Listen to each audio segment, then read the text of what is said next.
সেদিন ছিল সোমবার।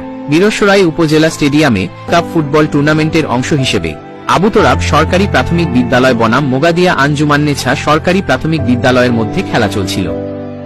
নিজেদের স্কুলের টানটান উত্তেজনাপূর্ণ খেলা শেষে আবু তোরাব সরকারি প্রাথমিক বিদ্যালয়, আবু তোরাব উচ্চ বিদ্যালয় এবং আবু তোরাব কলেজের শিক্ষার্থীরা একটি পিকআপ ভ্যানে করে বাড়ি ফিরছিল।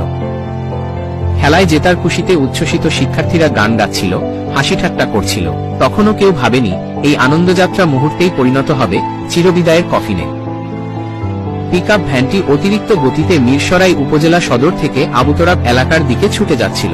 মূল চালকের অনুপস্থিতিতে এ সময় ট্রাকটি চালাচ্ছিলেন চালকের সহকারী মফিজুর রহমান, যিনি চলন্ত অবস্থায় মোবাইলে কথা বলছিলেন। মিরসরাই উপজেলার আবু তোরাব সড়কের সৈদালি এলাকায় পৌঁছালে একটি কালভার্টের উপর ওঠার সময় ট্রাকটি নিয়ন্ত্রণ হারিয়ে রাস্তার পাশের একটি ডোবায় পড়ে যায়। মুহূর্তের মধ্যেই আনন্দ কোলাহল পরিণত হয় মৃত্যুর নিস্তব্ধতায়। ৮০টিরও বেশি শিশু ও শিক্ষার্থী বোঝাই ট্রাকটি পানিতে তলিয়ে যায়।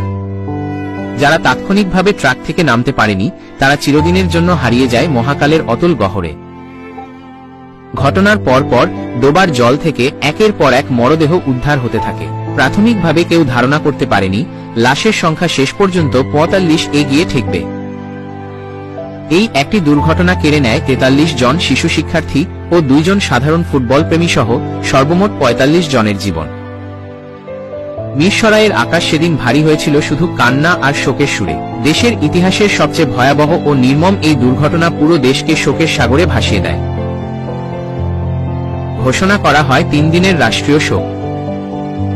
মিরসরাইয়ের আবু তোরাব এবং বড়তাকিয়া এলাকার ৬টি গ্রামে নেমে আসে হাহাকার। নিহতদের মধ্যে ৪৩ জনই ছিল উপজেলার মায়ানী ইউনিয়নের আবু তোরাব উচ্চ বিদ্যালয়ের ছাত্র। কেউ কেউ ঘটনাস্থলেই মারা যায়, আবার কেউ কেউ চিকিৎসাধীন অবস্থায় কয়েকদিন পর শেষ নিঃশ্বাস ত্যাগ করে। সে সময় নিহতদের স্বজনদের সমবেদনা জানাতে ছুটে গিয়েছিলেন তৎকালীন প্রধানমন্ত্রী শেখ হাসিনা, বিএনপি চেয়ারপারসন বেগম খালেদা জিয়া, সাবেক রাষ্ট্রপতি হুসেইন মোহাম্মদ এরশাদ সহ দেশের বিশিষ্টজনেরা। দেশীয় গণমাধ্যমের পাশাপাশি আন্তর্জাতিক গণমাধ্যমগুলোতেও মিরসরাই ট্র্যাজেডি নিয়ে ধারাবাহিক সংবাদ পরিবেশন করা হয়। গ্রামের ৪৫ জনের মৃত্যুতে পুরো এলাকা এতটাই স্তব্ধ হয়ে গিয়েছিল যে মৃতের স্বজনদের সান্ত্বনা দেওয়ার মতো প্রতিবেশীও খুব বেশি ছিল না, কারণ তাদের সন্তানরাও একই দুর্ঘটনায় নিহত হয়েছিল। কবরের পর কবর খুঁড়তে এবং জানাজা দিতে আশেপাশের গ্রাম থেকে ছুটে এসেছিলেন স্বেচ্ছাসেবক, গোরখোদক ও মসজিদের ইমামরা। এই ঘটনার পর থেকে প্রতি বছর ১১ জুলাই দিনটিকে মিরসরাই ট্র্যাজেডি দিবস হিসেবে পালন করা হয়। নিহত ছাত্রদের স্মরণে আবু তোরাব উচ্চ বিদ্যালয়ের প্রবেশমুখে স্থাপন করা হয়েছে স্মৃতিস্তম্ভ। আবেগ এবং দুর্ঘটনাস্থলে নির্মাণ করা হয়েছে অন্তিম স্মৃতিস্তম্ভ। ঘাতক ট্রাকের চালক মফিজুর রহমান ঘটনার ১০ দিন পর ২০১১ সালের ২১শে জুলাই বরিশাল সদর উপজেলার বাটনা গ্রামে তার বোনের মেয়ের শ্বশুরবাড়ি থেকে গ্রেফতার হন। মফিজের সর্বোচ্চ শাস্তির দাবিতে মুখর হয়ে উঠেছিল নিহতদের পরিবারের সদস্য, স্কুলের শিক্ষক শিক্ষিকা, সহপাঠী সহ সব শ্রেণী পেশার মানুষ। ২০১১ সালের ৮ই ডিসেম্বর পিকআপ ভ্যান চালক মফিজকে দোষী সাব্যস্ত করে আদালত ৫ বছরের কারাদণ্ড দেয়। ৫ বছর কারাভোগের পর ২০১৫ সালের ২৮শে জুলাই তিনি মুক্তি পান। পরবর্তীতে ২০২৩ সালের ২৯শে এপ্রিল দীর্ঘদিন অসুস্থ থাকার পর নিজ বাড়িতে শেষ নিঃশ্বাস ত্যাগ করেন মিরসরাই ট্র্যাজেডির পিকআপ চালক মফিজুর রহমান। বিভিন্ন সূত্রে জানা যায় মৃত্যুর আগে এই ঘটনার জন্য তিনি অনুতপ্ত ছিলেন।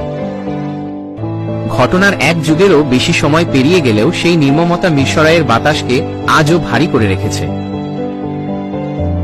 সেই মায়েদের আর্তনাদ আর মাতম থামেনি আজও। শোকে স্তব্ধ হয়ে রয়েছে পুরো উপজেলা। বেঁচে থাকলে তারা সবাই এখন টগবগে যুবক হতো, পড়াশোনার পাঠ চুকিয়ে কর্মজীবনে প্রবেশ করে সংসারের হাল ধরে মা বাবার মুখে হাসি ফোটাত।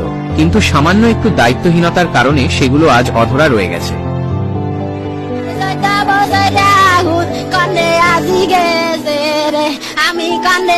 এই ট্র্যাজেডিতে জাতি হারিয়েছে অসংখ্য সম্ভাবনাময় প্রাণ, আর পরিবারগুলো হারিয়েছে তাদের শত শত আশা ও স্বপ্ন।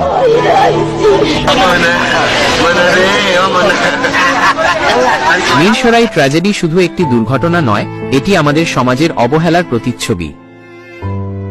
এই শোক জাতি কাটিয়ে উঠতে পারলেও আজও ১১ই জুলাই এলেই অবিশ্রান্ত কান্নার রোল ওঠে মিরসরাই